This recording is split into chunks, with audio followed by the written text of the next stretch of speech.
Alright, maybe we'll get us a new video out. It has rained butt off here lately. You would not believe how much rain we had last week and a half. Well, I'll swing around later on so you guys see my lawn. It's so pretty and green.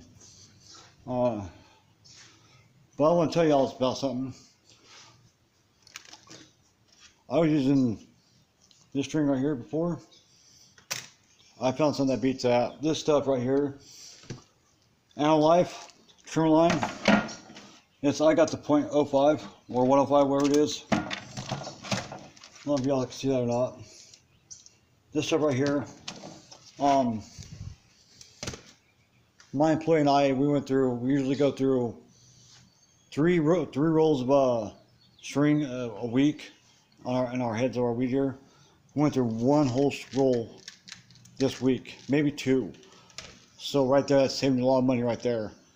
You know, they're great company. I ordered it one day and like 2 days later I had it.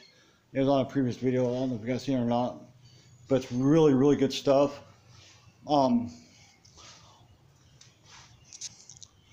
me show you what I'm talking about.